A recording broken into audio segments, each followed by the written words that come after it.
देखिए, पार्टी सरकार के साथ पूरे तरीके से उनके हर निर्णय पे खड़ी रहती है। अभी हमने 1 महीने का पूरा महासंपर्क अभियान भी किया। सरकार के 9 साल पूरे होने पे हम सरकार की नीतियों को, उपलब्धियों को, बातों को लेकर जनता के बीच गए हैं, बहुत बड़े पैमाने पे गए हैं। युवा मोर्चा के तहत हमने पूरे देश में युवाओं के बीच में छोटी छोटी बैठकें करके, बाइक यात्रा करके, डिफरेंट टाइप इवेंट करके सरकार की बात को लोगों तक पहुंचाने का और लोगों की बात को सरकार तक पहुंचाने का जो एक माध्यम होता है पॉलिटिकल पार्टी का, उसका रोल भारतीय जनता पार्टी बखूबी निभाती है। और ये डेली का प्रोसेस है, ऐसा नहीं है कि कोई अभियान चला उसी समय ऐसा हो रहा है। सो पार्टी और सरकार तो एक ही पेस पे हमेशा है। तो भारत में ये जो मैन्युफैक्चरिंग पावर बनने की जो चाइना ने 80s और 90s में किया, हो सकता है हम 10 साल 20 साल बात कर रहे हूँ, लेकिन वो जो परिवर्तन है वो भारत को आगे बहुत ले जाने वाला है। तो भारत को विकसित जो देश बनाने का जो सपना है, चाहे डॉक्टर अम्बेडकर का प्रबुद्ध भारत का सपना हो, चाहे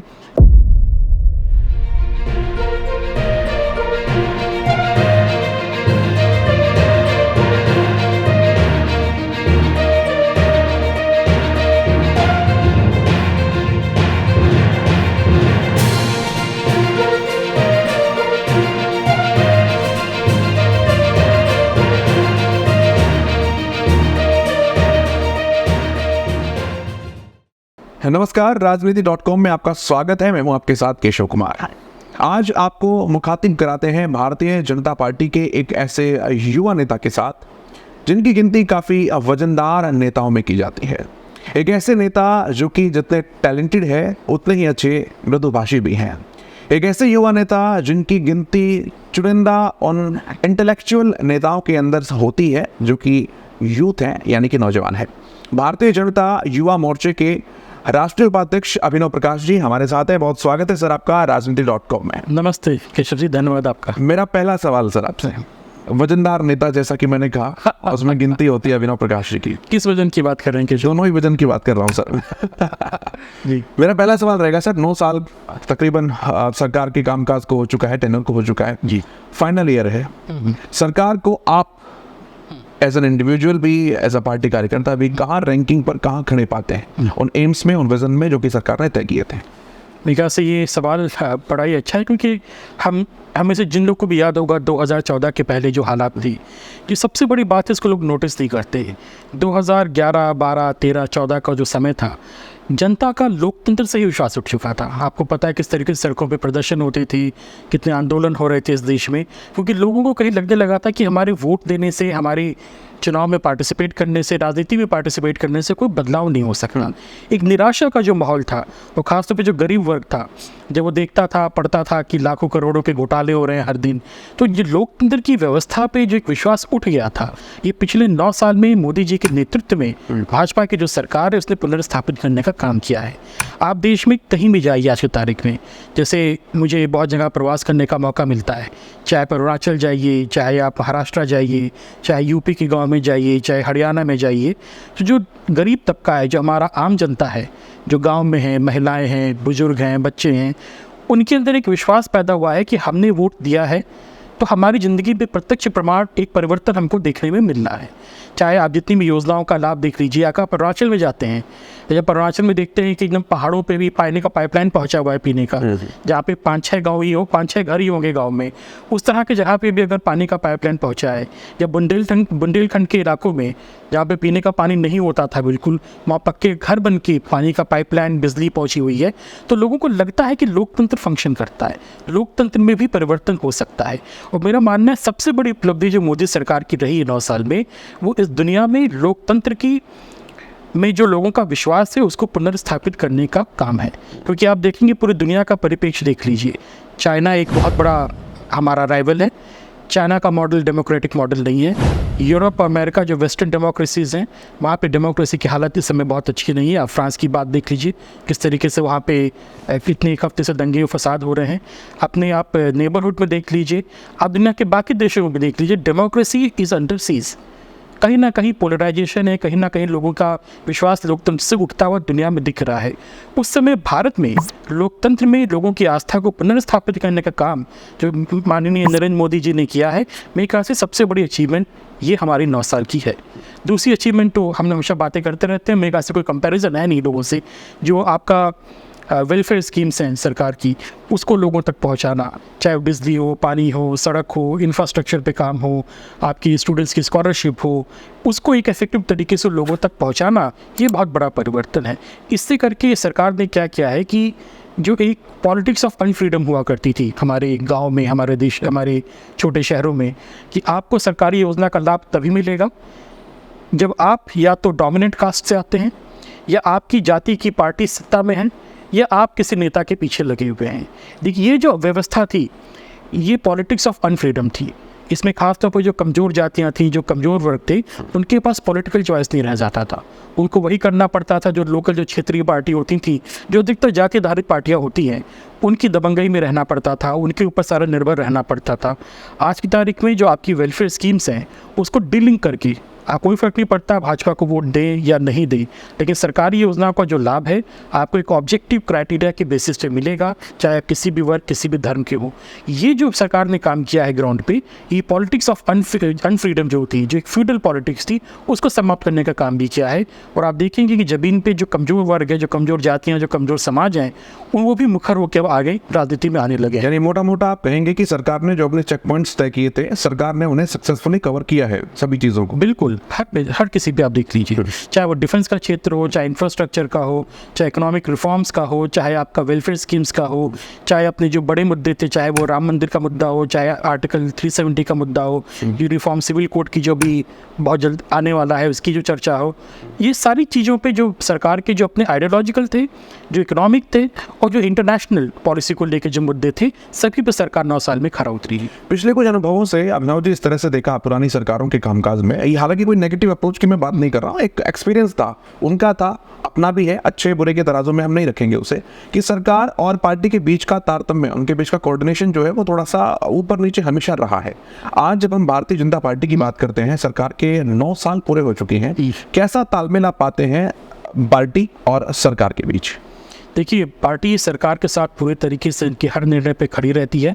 अभी हमने 1 महीने का पूरा महासंपर्क अभियान भी किया है। सरकार के 9 साल पूरे होने पे हम सरकार की नीतियों को, उपलब्धियों को, बातों को लेकर जनता के बीच गए हैं, बहुत बड़े पैमाने पे गए हैं। युवा मोर्चा के तहत हमने पूरे देश में युवाओं के बीच में छोटी छोटी बैठकें करके, बाइक यात्रा करके, डिफरेंट टाइप के इवेंट करके सरकार की बात को लोगों तक पहुंचाने का, और लोगों की बात को सरकार तक पहुंचाने का जो एक माध्यम होता है पॉलिटिकल पार्टी का, उसका रोल भारतीय जनता पार्टी बखूबी निभाती है। और ये डेली का प्रोसेस है, ऐसा नहीं है कि कोई अभियान चला उसी समय ऐसा हो रहा है। सो पार्टी और सरकार तो एक ही पेस पे हमेशा है, इसलिए कोई अंतर होता नहीं है। कोई एक्सेप्शन भी देखने को नहीं मिला कि ट्यूनिंग में, फ्रीक्वेंसी में? देखिए, वो दूसरी पार्टियों में, दूसरी सरकारों में होता है, जो मैं किसी की पार्टी का नाम नहीं लेना चाहता, लेकिन उसमें लोगों की महत्वाकांक्षाएं होती हैं, लोगों का अपना तालमेल होता है। लेकिन भाजपा में जो आपका चाहे कार्यकर्ता हो, चाहे वो सरकार में हो, चाहे वो पार्टी में हो, चाहे वो दायित्व पे हो, पद पे हो, चाहे बिना दायित्व का हो, एक कमिटमेंट है, एक कॉमन विजन को लेके सरकार, पार्टी, हर कार्यकर्ता उसी पे चलता है। आम लोगों के अंदर जो युवा मोर्चा के कार्यकर्ता की छवि होती है, वो एक आंदोलनकारी, क्रांतिकारी, सड़क पर उतरने वाले, जोशीले नौजवान, बैनर पुतले फूंकने वाले, इस तरह के पार्टी कार्यकर्ता की, किस तरह के नेता की होती है। क्या ये परसेप्शन ठीक है, या इससे आगे भी बहुत सारी चीज़ें हैं जो जनता तक पहुँच नहीं पाती? ये देखिए, युवाओं का काम है, युवा जोश तो होता ही है परिवर्तन लाने के लिए, प्रदर्शन भी करेगा, गलत नीतियों के खिलाफ, गलत चीज़ों के खिलाफ सड़कों पे भी उतरेगा। और हमने भी युवा मोर्चा के तहत देश भर में बहुत सारे हमने विरोध प्रदर्शन किए हैं। हमारे राष्ट्रीय अध्यक्ष तेजस्वी सूर्या जी के नेतृत्व में, चाहे छत्तीसगढ़ हो, चाहे झारखंड हो, चाहे बंगाल हो, चाहे राजस्थान हो, हमने भी सड़कों पर बहुत सारे आंदोलन, बहुत सारे प्रदर्शन किए हैं। सरकार को अकाउंटेबल बनाने की कोशिश भी की है, बहुत जगह सफलता भी हाथ लगी है। चाहे आपका बंगाल में जो एग्जामिनेशन का किस्सा हो, चाहे आपका छत्तीसगढ़ में और झारखंड में जो इस पूरे सरकारी नौकरी में जो स्कैम्स होते हैं, राजस्थान का भी किस्सा आपको पता ही है। तो उन पे हम भी सड़क पर उतर के प्रदर्शन लगातार युवा मोर्चा करते रहता है, लेकिन सिर्फ प्रदर्शन तक सीमित नहीं रहते, क्योंकि हम युवा मोर्चा हैं। हम सिर्फ प्रदर्शन तक सीमित ना लेके युवाओं के अलग अलग वर्गों से भी संवाद और उनसे इंगेजमेंट करते रहते हैं, चाहे वो कॉर्पोरेट सेक्टर के लोग हो, चाहे स्कूल्स और कॉलेजेस में हो, चाहे वो लॉयर्स का ग्रुप हो, चाहे बिजनेसमैन का ग्रुप हो। हमारा सबसे एक कॉन्टिन्यूस इंगेजमेंट चलता रहता है, जो हो सकता है पर्दे पे नहीं आता है, लेकिन इस तरह की बैठकें हमारी हमेशा होती रहती हैं। और ख़ासतौर पे तेजस्वी जी के नेतृत्व में युवा मोर्चा ने बहुत सारे परिवर्तन भी लाए हैं अपने जो कार्यक्रम्स में, जैसे नेशनल यूथ पार्लियामेंट ऑर्गेनाइज कराना, पॉलिसी रिसर्च का पूरा एक विंग तैयार करना जिसमें हमारे बहुत अच्छे इंस्टीट्यूशन से पढ़े हुए लोग, IIT से पढ़े हुए लोग, विदेशों से पढ़े लोग जुड़े हैं कि सरकार की पॉलिसीज़ जो हों उस पर हम क्या सजेशन दे सकते हैं, जनता से कैसे बात कर सकते हैं, युवाओं का फीडबैक कैसे पहुंचा सकते हैं। जैसे यूनिफॉर्म सिविल कोड की जो बात है, युवा मोर्चा ने अभी कंसल्टेशन इसकी शुरुआत की है, तो बहुत बड़े पैमाने पे हम ऑनलाइन कंसल्टेशन कर रहे हैं, उसको लॉ कमीशन को देने का काम करना, चाहे BJY मैगज़ीन का काम हो, चाहे सुशासन यात्रा एक हम लोगों का आयाम है, एक प्रोग्राम है। इस तरह की चीज़ें भी, इनोवेटिव प्रोग्राम भी बहुत युवा मोर्चा में होते रहते हैं, क्योंकि हम 9 साल से सत्ता में हैं और मुझे ये लगता है कि आने वाले बहुत लंबे समय तक भाजपा सत्ता में रहेगी, क्योंकि हमारा कार्य ऐसा है कि जनता का आशीर्वाद बार बार मिलता रहेगा। सो युवा मोर्चा को भी, पार्टी को भी, खासतौर पे जो हमारी नई जनरेशन है युवा मोर्चा की, उसको अब पार्टी ऑफ गवर्नेंस बनने की तरफ भी बढ़ना होगा। और हमारा पूरा ध्यान इस समय विरोध प्रदर्शन जहाँ पे आवश्यक है वहाँ पे भी करते हैं, लेकिन पार्टी ऑफ गवर्नेंस मोर्चा में ऐसे लोगों को भी लाना जिनको पॉलिसीज़ की, पब्लिक पॉलिसीज़ की, इन सब चीज़ों की समझ हो, वो भी एक बहुत बड़ा फोकस एरिया रहा है और तेजस्वी जी के नेतृत्व में ये बहुत अच्छे से कार्य इस समय हो रहा है। तेजस्वी जी के नेतृत्व में कार्य हो रहा है, बिल्कुल इस बात से हम सहमत हैं। अभिनव जी, प्रधानमंत्री जी का ये वाक्य कि अगर 19वीं शताब्दी यूरोप की थी, 20वीं शताब्दी अमेरिका की थी, तो 21वीं शताब्दी भारत की होगी। आज जब 21वीं शताब्दी तकरीबन 23% बीत चुकी है, आने वाले समय में अभिनव प्रकाश भारत को कहाँ खड़ा पाते हैं? देखिए, जैसे प्रधानमंत्री जी ने जिस बात को बोला है, देखिए ये हिस्टोरिकल पैटर्न आपको समझना पड़ेगा। आप ध्यान दीजिए 1800 तक, 1800 तक या 1700 तक दुनिया की सबसे बड़ी दो अर्थव्यवस्था थी चाइना और इंडिया। 200 साल में जो एक दौर आया जिसमें यूरोप का इतना प्रभाव देखते हैं, इंडस्ट्रियल रेवोल्यूशन हुआ वहाँ पे, उसके बाद कॉलोनाइजेशन हुआ, तो वो पैटर्न थोड़ा ग्लोबल पावर का बदल गया है। अब ये जो हो रहा है, ये नेचुरल जो पैटर्न इतिहास का हमेशा रहा है हज़ारों साल तक, उससे उसकी तरफ हम शिफ्ट हो रहे हैं। इंडिया फिर से एक बहुत बड़ी आर्थिक शक्ति बन के उभर रहा है और मोदी जी का जो 9 साल में काम रहा है वो निश्चित ही नए भारत की नींव रखने का काम रहा है। चाहे लोग ध्यान नहीं देते हैं कि लोग बात करते हैं 91 में इकोनॉमिक रिफॉर्म्स हुई थी बहुत बड़ी, लेकिन सबसे बड़ी इकोनॉमिक रिफॉर्म्स आपकी कोरोना के बाद में हैं। जो भारत सरकार ने 2020 में मोदी जी ने जो एक विज़न रखा था कि कोरोना के पहले की जो अर्थव्यवस्था है और जो बाद की अर्थव्यवस्था है उसमें ज़मीन आसमान का अंतर रहेगा।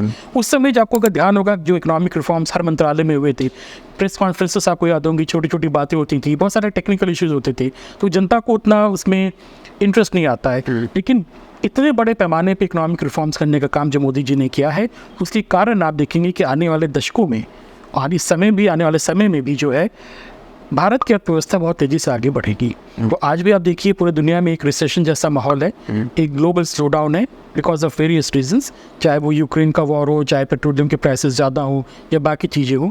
भारत आज भी बहुत तेज़ी से बढ़ता हुआ एक देश है। आज़ादी के बाद हम एक चीज़ में जो चूक गए थे वो थे कि हम मैन्युफैक्चरिंग सेक्टर को भारत में हम उतना बना नहीं पाए थे। हमारे पास एग्रीकल्चरल सेक्टर था या हम सर्विसेज में जम कर गए थे। तो जो मास आपका प्रॉस्पेरिटी क्रिएट होती है वो हमेशा मैन्युफैक्चरिंग से होती है। और आप देखेंगे चाहे PLI स्कीम हो, चाहे बाकी तरीके की जो योजना हो सरकार की, भारत में बहुत बड़ी मात्रा में जो निवेश आ रहा है वो मैन्युफैक्चरिंग में जा रहा है। भारत आज दुनिया का सबसे बड़ा मोबाइल एक्सपोर्टर है, अगर मैं गलत नहीं बोल रहा हूँ तो। सोलर पैनल्स की बात हो, बाकी चीज़ की बात हो, भी सेमीकंडक्टर का बहुत बड़ा इन्वेस्टमेंट भारत में हो रहा है। तो भारत में ये जो मैन्युफैक्चरिंग पावर बनने की जो चाइना ने 80s और 90s में किया, हो सकता है हम 10 साल 20 साल बात कर रहे हों, लेकिन वो जो परिवर्तन है वो भारत को आगे बहुत ले जाने वाला है। सो भारत को विकसित जो देश बनाने का जो सपना है, चाहे वो डॉक्टर अम्बेडकर का प्रबुद्ध भारत का सपना हो, चाहे वो हमारे बाकी विचारकों का एक शक्तिशाली भारत का सपना हो, चाहे सावरकर जी का एक अर्बन इंडस्ट्रियल सोसाइटी का सपना हो, हम उसको साकार होता अपनी आंखों से देख रहे हैं। मुझे लगता है कि अगले 20-25 सालों में जैसा भारत आज दिखता है इससे बहुत ही डिफरेंट होगा और बहुत ही बेहतर होगा, विकसित होगा। और समानता का अधिकार की जो बात भारत के संविधान में लिखी है वो भी पहली बार अपने भारत में लागू होती दिख रही है, क्योंकि बिना इकोनॉमिक प्रॉस्पेरिटी के कोई बराबरी, कोई इक्वालिटी नहीं हो गई है। अभिनव जी, सरकारों के दौरान भी, चुनावों के प्रचार प्रसारों के दौरान भी देश ने बहुत सारे मुद्दे देखे, लेकिन ये सांस्कृतिक राष्ट्रवाद जो है ये एक नई टर्मिनोलॉजी देश के सामने आई है। मैं चाहूँगा कि आप BJYM के राष्ट्रीय उपाध्यक्ष होने के नाते जरा लोगों को समझाएं, हमारे दर्शकों को समझाएं कि ये वास्तव में ये सांस्कृतिक राष्ट्रवाद जो है क्या है और भारतीय जनता पार्टी का इसे लेकर क्या विजन है, क्या नज़रिया है। देखिए, इस देश में कुछ लोग ऐसे हैं और आज़ादी के बाद उनका काफ़ी दबदबा भी रहा है इंटेलेक्चुअल स्पेस पे, जिनका मानना है कि भारत 1947 में बना हुआ एक देश है एक 1947 में हमको जो फ्रीडम मिली उसके बाद हमने कॉन्स्टिट्यूशन अडॉप्ट किया, तो इंडिया वो एक एंटिटी है और हमको भारत का निर्माण करना है, हमको राष्ट्र निर्माण करना है। उसके विपरीत हमारा ये मानना है कि भारत एक सभ्यता है, भारत सिर्फ एक देश नहीं है, is just not like a nation. जैसे फ्रांस है, जैसे जर्मनी है, वो राष्ट्र हो सकते हैं, एक देश हो सकते हैं, लेकिन भारत एक सभ्यता है, एक सिविलाइजेशनल स्टेट है।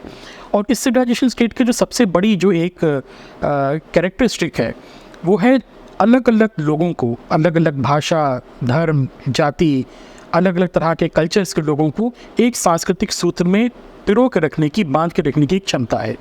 अदरवाइज़ आप देखिए कि आप जब पंजाब जाते हैं या आप अरुणाचल जाते हैं या आप तमिलनाडु जाते हैं, आपको लोगों में क्या समानता दिखती है? ना भाषा एक है, अगर ऊपर से देखा जाए तो, ना खान पान एक है, न पहनावा एक है, न क्लाइमेट एक है। उसके बाद भी चाहे वो पंजाब का व्यक्ति हो, चाहे वो असम का व्यक्ति हो, चाहे तमिलनाडु का व्यक्ति हो, अपने आप को भारतीय कहता है। तो ये भारतीय जो आइडेंटिटी है, ये पिछले 60-70 साल की बड़ी आइडेंटिटी नहीं है, ये हज़ारों साल की जो सभ्यता की हमारी जर्नी है, जिसमें डिफरेंट लोगों को लाके जो पोलर अपोजिट दिखते हैं उनको रिकॉन्साइल करने की, समन्वय बनाने की और एक कॉमन आइडेंटिटी क्रिएट करने की जो भारतीय सिविलाइजेशनल जर्नी है, हम मानते हैं कि भारत का जो राष्ट्रवाद है वो इस पर आधारित होना चाहिए। जमीन के टुकड़ों पे नहीं, बॉर्डर्स पे नहीं, लेकिन हमारी सिविलाइजेशन हिस्ट्री, सिविलाइजेशनल मेमोरी और एक्सटेंट ऑफ सिविलाइजेशनल बाउंड्री पे हमारा जो राष्ट्रवाद है, जो मानते हैं कि चाहे तमिलनाडु का कल्चर है वो भी हमारा यूपी में कल्चर है, चाहे गुजरात का कल्चर हो वो भी असम वाले का ही कल्चर है। ये सांस्कृतिक राष्ट्रवाद की जो अवधारणा है, ये भारत का जो मूल स्ट्रेंथ है, भाजपा इसको आइडेंटिफाई करती है। दुर्भाग्यवश हमारे विपक्ष की पार्टियाँ इससे दूर भागती हैं। उनको लगता है कि भारत कोई वेस्टर्न नेशन स्टेट की टाइप से है, जिसमें हमें अलग अलग लोगों के राइट्स हैं, उन इसी पे फोकस करना है, कॉमन डिफरेंसेस पे फोकस करना है, लेकिन कॉमनैलिटीज़ पे फोकस नहीं करना है। मुझे याद है एक बार मैं मैंगलोर गया था, 2-3 साल हो रहे हैं, और मैं पहली बार मैंगलोर गया था लाइफ में। मुझे नहीं लगता कि मेरे परिवार में कोई मैंगलोर गया होगा, और मैं मूलतः अयोध्या से रहने वाला हूँ। मैंगलोर में, अयोध्या में कम से कम 2000 किलोमीटर या 1800-1700 किलोमीटर का डिस्टेंस है। मैंगलोर जब मैं गया, ऐसे मैं पढ़ रहा था मैंगलोर के बारे में, 1 नहीं, 2 नहीं, 3 मिथ और लेजेंड्स जिसको बोलते हैं, मुझको उस जगह से जुड़ते हैं। मैं कभी नहीं गया होगा, मेरे लोग कभी नहीं गए होंगे वहाँ पे, लेकिन फिर भी आपकी कॉमनैलिटीज़ आपसे उससे निकल आती है कि आपका उससे जगह से भी कोई रिश्ता है। तो ये जो सिविलाइजेशनल फ्रेमवर्क है भारत का, ये अपने आप में अद्वितीय है। ये अपने आप में मैं मानता हूँ कि दुनिया के लिए आज की तारीख में एक मॉडल भी है कि कैसे आप एक दूसरे से जुड़ सकते हैं despite being different from each other in the apparent customs and other things. आप दूसरी पार्टी के लोग भी, जाहिर सी बात है, भले ही आपके हमउम्र हो, कुलीग हो, दोस्त होंगे, बातचीत होती रहती होगी। अगर मैं सिर्फ 3 बिंदुओं में आपसे ये पूछना चाहूँ कि वो क्या मेजर डिफरेंसेस हैं जो कि भारतीय जनता पार्टी को दूसरे राजनीतिक दलों से अलग बनाते हैं, एक राष्ट्रीय पार्टी के तौर पर भी और इसके साथ साथ उसकी कार्यप्रणाली के तौर पर भी, तो वो क्या पॉइंट्स होंगे? देखिए, सबसे पहले मैंने आपको बताया कि भाजपा में ये जो पार्टी परिवार है, और ये बहुत ही सत्य है। जब हम लोग पार्टी में काम करते हैं, हम लोग चाहे जितने भी जूनियर हों, भले युवा मोर्चा में राष्ट्रीय उपाध्यक्ष हों, लेकिन पार्टी के बड़े नेताओं के सामने तो हम लोग बहुत छोटे हैं। लेकिन आप किसी भी बड़े नेता के पास सहजता से जा सकते हैं। आप किसी की, चाहे आप कोई मुख्यमंत्री राज के, आप आराम से जाके मिल सकते हैं, बात कर सकते हैं। तो जो ईज़ ऑफ कम्युनिकेशन है, ये जो एक 2 वे स्ट्रीट है डायलॉग का पार्टी के अंदर, और बड़े नेता किस तरीके से आपको मेंटोर करते हैं, आपको समय देते हैं, आपकी समस्याओं को सुनते हैं, फीडबैक मैकेनिज्म है, ये बाकी पार्टियों में नहीं होता है। मुझको याद है एक बार हम लोग बैठे हुए थे, हम लोग युवा मोर्चा के पदाधिकारी थे, एक व्यक्ति दूसरी पार्टी का आया हुआ था, उस दूसरी पार्टी में काफ़ी उसने काम किया था। तो ऐसे वो देखा, ऑब्जर्व कर रहा था, फिर उसने इस बात को बोला कि आप लोग कितनी सहजता से आपस से बात कर रहे हैं, ऐसा मैंने अपनी पार्टी में कभी नहीं देखा। कहते मेरे पार्टी में जो युवा मोर्चा था, उनका जो पार्टी थी, कि उसके नेता आपस में भी सीधे मुंह बात नहीं कर सकते, सबका अपना ईगो क्लैश रहता है कि मैं बड़ा तुम बड़े। भाजपा में वो अवधारणा नहीं रहती है। भाजपा में मूल जो हमको बोला जाता है कि आपकी जो पोजीशन जो हमेशा शाश्वत है, जो आपका पद हमेशा शाश्वत है, वो कार्यकर्ता का है। आपको दायित्व मिल सकता है, जैसे मैं राष्ट्रीय उपाध्यक्ष हूँ, मुझे दायित्व मिला है, हो सकता है कल नहीं रहे, हो सकता है कल किसी और को मिली, हो सकता है मुझे कोई और काम दे दिया जाए, बड़ा छोटा कोई भी। तो ये जो कार्यकर्ता वाली जो एक मेंटालिटी है, ये जो एक कल्चर है भाजपा में, ये इसको सब पार्टियों से अलग करता है। दूसरा है एक आइडियोलॉजिकल विजन जो क्लियर है। हमको ये पता है कि हम कौन हैं, भारत की संस्कृति क्या है और भारत को कहाँ लेके जाना है। जैसे मोदी जी बार बार बोलते हैं न्यू इंडिया का निर्माण, एक विश्व गुरु भारत का निर्माण, इसकी जो धारणा है वो भाजपा में क्लियर है। बाकी पार्टियों में आप पूछ के देखिए कि उनकी क्या आइडियोलॉजी है, कभी इधर होता है कभी उधर होता है। उनके जो नेता के मन में जो आएगा कुछ भी बोल देंगे, विदेश जाके कुछ भी बोल देंगे, समय के हिसाब से कुछ भी हो जाएगा। जैसे अमित शाह जी ने बहुत सही एक बार जवाब दिया था, मुझको याद है कि जब हमारी विधानसभा में क्या म्यूनिसिपल कॉरपोरेशन में भी सीट नहीं आती थी तो भी भाजपा बोलती थी कि आर्टिकल 370 हम हटाएंगे। ये क्लैरिटी एक बहुत बड़ी एक जो है डिफ्रेंसिएशन है दूसरी पार्टी से भाजपा में। तीसरी जो बात है कि गुड गवर्नेंस पे जोड़ देना। जब सत्ता में अगर आते हैं तो आपने परिवर्तन क्या लाया? सत्ता में बने रहना, power for the sake of the power is not the end, and जो हमने करके दिखाया है। आप चाहे डिजिटल इंडिया देखिए, चाहे वेलफेयर स्कीम्स की बात देखिए। देखा से परसों या 2 दिन पहले प्रधानमंत्री जी मध्य प्रदेश में आदिवासी समाज के लोगों के साथ बात कर रहे थे। एक बहुत बड़ी स्कीम चलती है जीविका, इसमें बहुत सारी महिलाएं थी, बता रही थी किस तरीके से सेल्फ हेल्प ग्रुप्स को बिलियंस ऑफ डॉलर्स इन्वेस्ट किया गया भारत सरकार की तरफ से, और किस तरीके से उनके जीवन में परिवर्तन आया है। एक महिला बता रही थी कि आज मेरी सालाना आय 4.5 लाख रुपया है। अब सोचिए मध्य प्रदेश के गाँव में एक ट्राइबल महिला उसमें अगर 4.5 लाख रुपया कमा पा रही है तो कितना बड़ा परिवर्तन है। So good governance is the third thing that we focus on actual delivery of the governance which other parties unfortunately have not been able to do it. चलिए, बहुत शुक्रिया, आपने बहुत बेबाकी से जवाब दिए सारे सवालों का। और एक बौद्धिक परिचय जैसा कि मैंने दिया था वैसा ही बौद्धिक हमारा साक्षात्कार भी रहा है। धन्यवाद केशव जी, धन्यवाद, और बहुत शुक्रिया आपका कीमती। दर्शकों को भी बहुत बहुत धन्यवाद। नमस्कार, आप सभी को नमस्कार। मैं अभिनव प्रकाश, राष्ट्रीय उपाध्यक्ष भारतीय जनता युवा मोर्चा। मैं मोहित जी और मनोज जी को बहुत बहुत इस बात की बधाई देना चाहता हूं कि उन्होंने राजनीति.com एक पोर्टल शुरू किया है, एक चैनल शुरू किया है जिसमें राजनीति में जो घटनाएं हो रही हैं, जो देश में समाज में जो डिस्कोर्स है, उसको एक गंभीर तरीके से उठाने का एक प्रयास है। मैं ये मानता हूं कि ये पहल बहुत आगे तक जाएगी, और जो भी एक इनिशिएटिव आपने लिया है आने वाले समय में बहुत ही बड़ा एक एंटरप्राइज बनेगा, और लोगों के बीच में राजनीति का जो चर्चा का डिस्कोर्स है उसको शेप करने में बहुत बड़ी भूमिका निभाएगा। बहुत बहुत धन्यवाद, नमस्कार।